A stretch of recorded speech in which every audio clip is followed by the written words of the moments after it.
Welcome back. You're still watching Akwaba. We're talking all things the Africa Cup of Nations that is taking place in the west of Africa out in Côte d'Ivoire. Now, the heat is something that many people are talking about. And Brian, I was actually at the barbershop the other day, and my barber's from Ghana.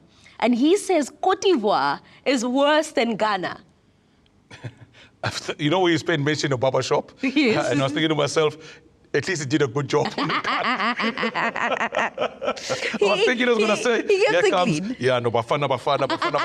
No, he's from Ghana. He's from Ghana. Bafana. And then your head was going to come looking different, but it's okay. At least they did very well. And it's very hot. It is very hot. There is a reason why even you've seen the evening matches, we still have the cooling break. Yeah. Because players get very much, they get dehydrated. Yes. So hydration is very important for the players to really be able to recoup and cool down a bit. Yeah. And also it helps the coaches to change tactics as well in between, which helps a lot in this competition, but it is very hot. It is very hot, and one thing that people were expecting was the fact that the North Africans aren't going to cope with the temperatures that are taking place out, that they're experiencing, right? They are struggling. But let's talk about Morocco. I mean, we expected them to do well, but people would think that they would choke because planning for African football is not like planning for the world stage. Listen, I think that Coach Adel Amrouche got that one totally wrong when he played against Morocco. He was trying to play five at the back, flat five at the back. Yeah, just close it out. Have one striker outlet upfield, which was Samata, to try and get the ball to him.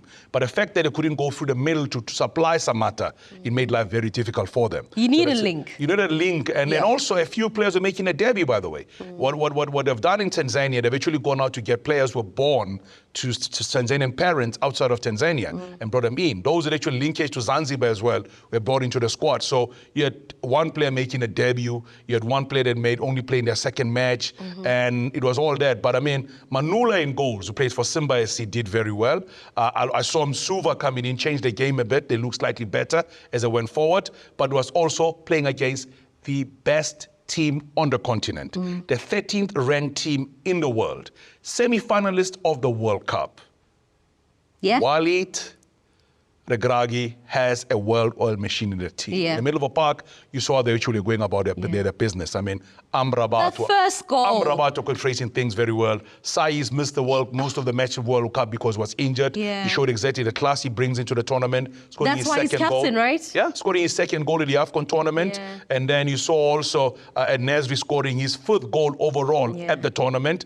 But Unahi's goal was something else as well. Yeah. The passing was absolutely brilliant. So overall, Morocco, masterclass. Yeah. If you ask me why I like that first goal, it's simply because I love set pieces, right? Oh, yeah. Because just prepare. Just prepare, you know? And the way in which Hakimi took that set piece for me was like brilliant. And it's like Saiz was just anticipating that should there be a rebound, I will be there. It is indeed. But you have Nigeria, another team, when you look at them on paper, they are strong, Brian, and you're just like, this is a star-studded team. Surely they're going all the way.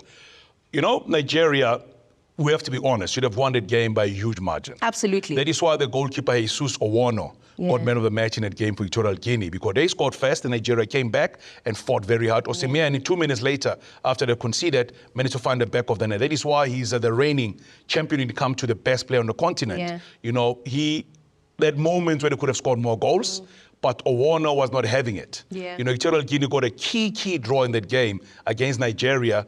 But you have to say also, those teams expect to do well are not doing that well. Yeah. So this, for me, I call it the Afcon of upsets. The Afcon of upsets. But one team that's really not upsetting is Senegal, the reigning champions. And I mean, this is why Chan tournament is really important. Just look at that Senegalese team and tell me if you're not convinced. We were sitting here talking about a Chan tournament. Yeah. We're sitting here talking about the under-23, under-20 tournament. Kamara, please. And then Lamine Kamara was the player we're talking about.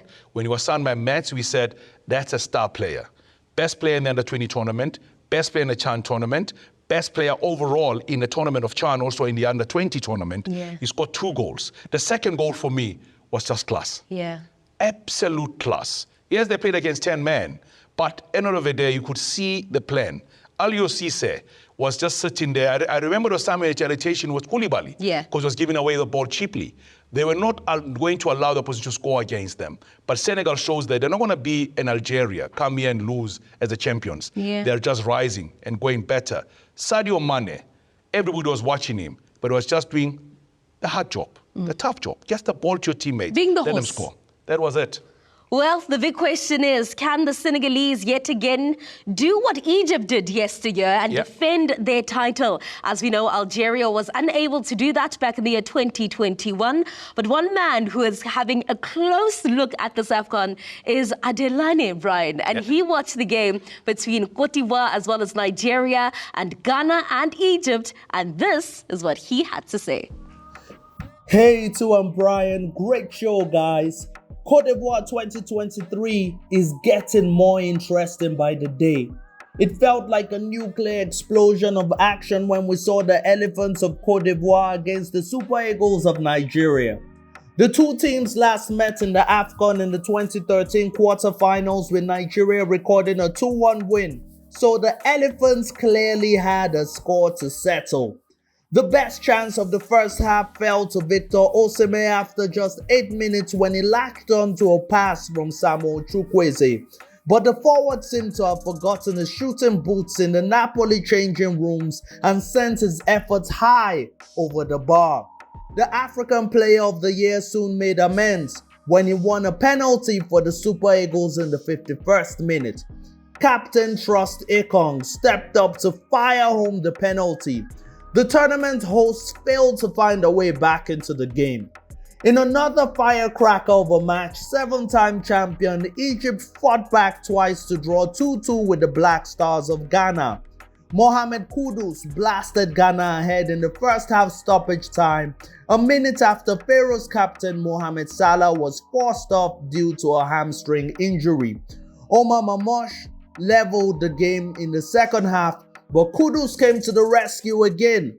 However, Mustafa Mohamed got an equalizer to give Egypt their second point and leave Ghana still without a win in Group B.